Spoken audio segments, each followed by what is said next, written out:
Assalamualaikum. Welcome to Management Lecture. As you know, we are studying the chapter Work Teams, and today I will tell you about one of the point of group structure, which is group decision making. So be sure to learn it well by watching the video till the end.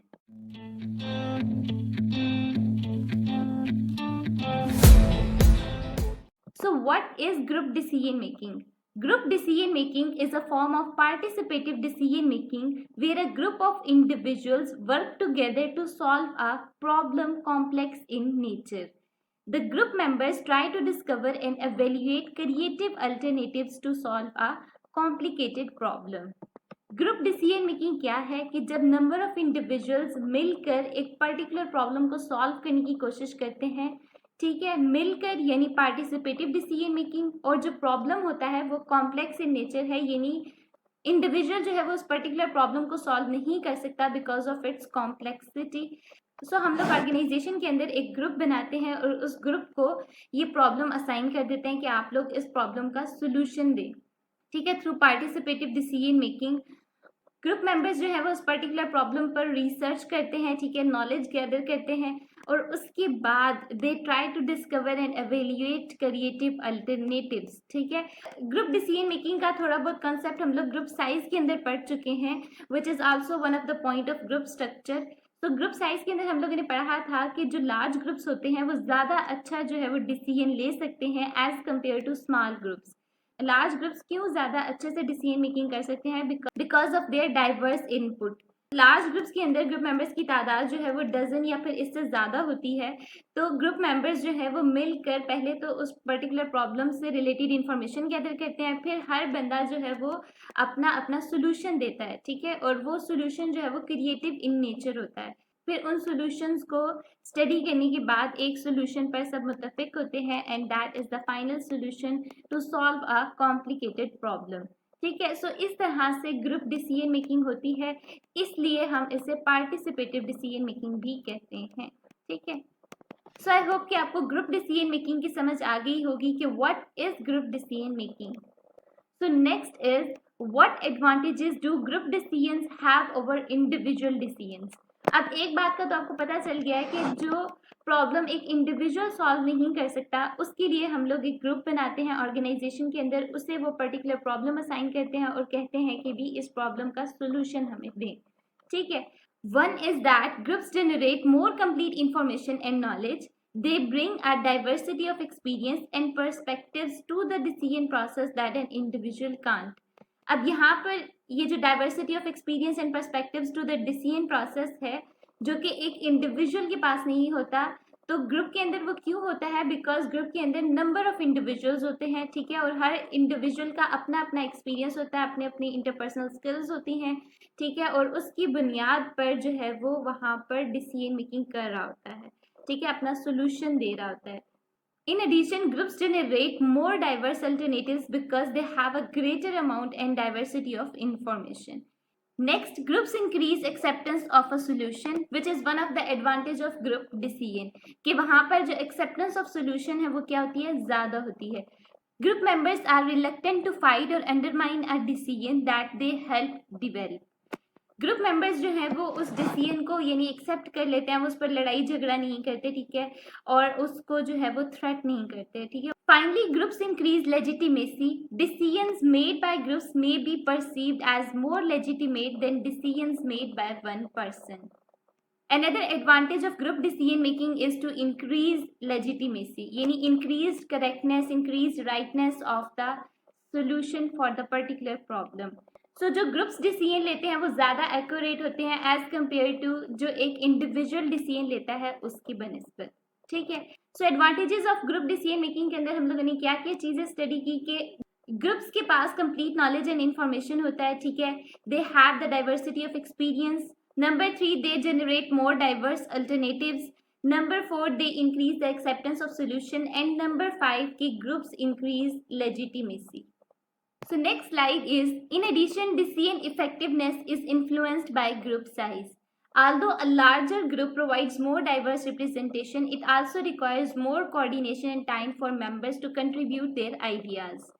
जिस तरह हम लोग group size के अंदर पढ़ चुके हैं कि जो लार्ज ग्रुप्स होंगे वो ज़्यादा अच्छे जो है वो डिसीजन ले सकते हैं as compare to small groups के, ठीक है। और हमें पता है कि जो लार्ज ग्रुप्स होंगे वहाँ पर डाइवर्स इनपुट भी ज़्यादा होगी, ठीक है। तो लार्ज ग्रुप्स होने की वजह से जो कंट्रीब्यूशन है वो बहुत ज़्यादा टाइम कंज्यूमिंग हो जाएगी, ठीक है। हर मेंबर जो है वो अपना अपना आइडिया दे रहा होगा और ये वाला जो प्रोसेस है ये बहुत लंबा हो जाएगा, ठीक है, यानी टाइम कंज्यूमिंग हो जाएगा, it takes more time. Evidence indicates that groups of 5 and to a lesser extent 7 are most effective for making decisions. So evidence जो है वो इस बात को इंडिकेट करते हैं कि ग्रुप मेंबर्स की तादाद अगर 5 या फिर ज़्यादा से ज़्यादा 7 होगी तो ऐसे ग्रुप्स जो हैं वो ज़्यादा अच्छा डिसीजन ले सकते हैं एज़ कम्पेयर टू कि वो जो लार्ज ग्रुप्स थे और उनमें ग्रुप मेंबर्स की तादाद डजन या फिर इससे ज़्यादा थी। बिकॉज जब ग्रुप मेंबर्स की तादाद 5 या फिर 7 मेंबर्स होंगे तो वहाँ पर ग्रुप मेंबर्स की जो कंट्रीब्यूशन है वो ज़्यादा होगी और वो लेस टाइम कंज्यूमिंग होगी, हर पर्सन जो है वो उसमें इजीली पार्टिसिपेट कर सकेगा। Having an odd number in the group helps avoid decision deadlocks. Also, these groups are large enough for members to shift roles and withdraw from unfavorable positions, but still small enough for quieter members to participate actively in decisions. So, अगर group members की तादाद odd है तो वहाँ पर decision deadlocks जो है उनको अवॉइड किया जा सकता है, ठीक है। डिसीजन डेडलॉक्स यानी जो ग्रुप मेंबर्स एक दूसरे को अपोज कर रहे होते हैं, एक दूसरे के सॉल्यूशंस को एक्सेप्ट नहीं कर रहे होते हैं, ठीक है, रिफ्यूज कर रहे होते हैं, तो उस चीज़ को जो है वो ज़्यादा अच्छे से अवॉइड किया जा सकता है अगर ग्रुप मेंबर्स की तादाद जो है वो ऑड है, ठीक है। सो ऐसे ग्रुप्स जिनमें ग्रुप मेंबर्स की तादाद 5 या फिर 7 है, तो ऐसे ग्रुप्स जो हैं उनमें ग्रुप मेंबर्स एक तो ज़्यादा अच्छे से कंट्रीब्यूट कर सकते हैं, ठीक है, उनमें डिसीजन डेडलॉक्स को अवॉइड किया जा सकता है। नंबर 3 के एक दूसरे के साथ वो अपनी पोजीशंस को चेंज कर सकते हैं, वो अपने रोल्स को शिफ्ट कर सकते हैं। रोल्स के बारे में हम लोग डिटेल में पढ़ चुके हैं ग्रुप स्ट्रक्चर के अंदर, ठीक है। And the last point is कि अगर ग्रुप मेंबर्स की तादाद 5 या 7 है तो वहाँ पर हर मेंबर को एक्टिवली पार्टिसिपेट करना पड़ेगा डिसीजन मेकिंग के अंदर। अगर वो मेंबर्स जो है वो बहुत कम बोलने वाले हैं, ठीक है, ज़्यादा पार्टिसिपेट नहीं करते, तो वहाँ पर डिसीजन मेकिंग जो है वो अच्छी नहीं होगी, यानी डिसीजन जो है वो इफेक्टिव नहीं रहेगा, ठीक है। तो ये एक अनफेवरेबल सिचुएशन है for the groups which consist of 5 to 7 members. And the last slide is group decisions also have disadvantages, ठीक है। ग्रुप डिसीजन के एडवांटेजेस भी हैं एंड डिसएडवांटेजेस भी हैं। तो अब हम देखने लगे हैं कि what are the disadvantages of group decision.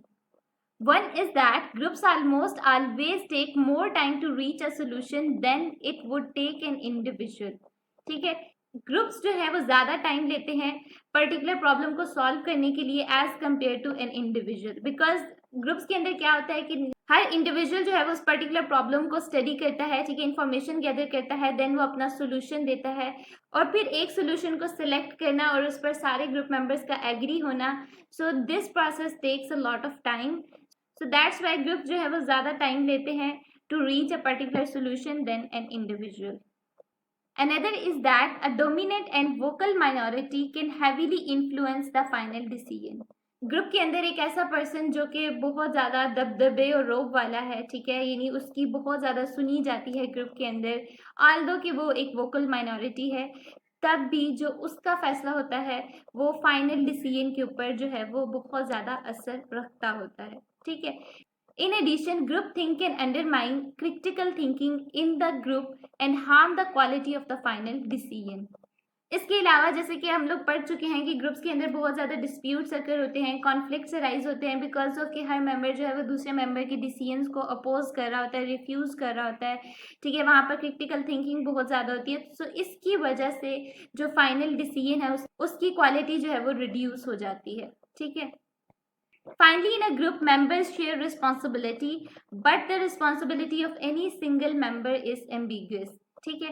Group members जो है वो एक दूसरे की रिस्पॉन्सिबिलिटी को शेयर कर सकते हैं, लेकिन क्योंकि ग्रुप मेंबर्स के अंदर हर एक मेंबर की जो रिस्पॉन्सिबिलिटी वो वाजिया नहीं होती कि इस मेंबर ने ये वाला पर्टिकुलर टास्क परफॉर्म करना है, सब कुछ जो है वो गैर वाजिया होता है, यानी ओपन टू डिस्प्यूट, उस पर लड़ाई झगड़े हो सकते हैं, ठीक है, उसके ऊपर बहुत ज़्यादा पॉसिबिलिटी होती है डिस्प्यूट्स अराइज होने की। आई होप कि आपको ग्रुप डिसीजन मेकिंग के डिसएडवांटेजेस की समझ आ गई होगी। So number 1 disadvantage for the group decision making is that कि ग्रुप जो है वो पर्टिकुलर प्रॉब्लम को सॉल्व करने के लिए, उसके सोल्यूशन तक पहुंचने के लिए बहुत ज़्यादा टाइम लेता है as compare to an individual. Groups के अंदर जो डोमिनेंट और वोकल माइनॉरिटी होती है, ठीक है, उसका बहुत ज़्यादा इम्पैक्ट होता है फाइनल डिसीजन के ऊपर। ग्रुप थिंक और क्रिटिकल थिंकिंग ये भी फाइनल डिसीजन को जो है वो हार्म करती है, उसकी क्वालिटी को रिड्यूस करती है, ठीक है।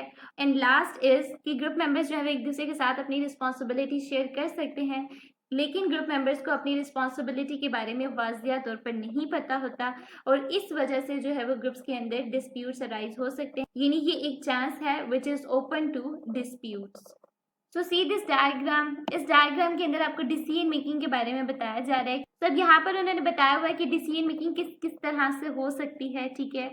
इलेक्ट्रॉनिक मीटिंग्स यानी decision making groups that interact by using linked groups, ठीक है। जो डिसीजन मेकिंग ग्रुप्स होते हैं वो कंप्यूटर्स के जरिए, इंटरनेट के जरिए एक दूसरे से इंटरेक्ट हो रहे होते हैं और प्रॉब्लम को सॉल्व कर रहे होते हैं, ठीक है।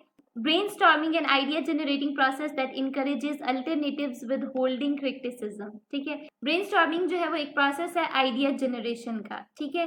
जब ग्रुप मेंबर्स मिलकर पर्टिकुलर प्रॉब्लम को सॉल्व करने की कोशिश करते हैं, ठीक है, तो इन्हें इनकरेज किया जाता है कि वो क्रिएटिव आइडिया दें, ठीक है, अल्टरनेटिव्स दें। तो वो पर्टिकुलर प्रॉब्लम के बारे में सोचते हैं, ठीक है, उस पर अपनी रिसर्च करते हैं, नॉलेज गैदर करते हैं और फिर अपना आइडिया देते हैं कि इस प्रॉब्लम को इस तरह से सॉल्व किया जा सकता है, ठीक है। वो अपनी सजेशन देते हैं, फिर ऑब्वियसली उन्हें उस सजेशन पर क्रिटिसिज्म को फेस करना पड़ता है।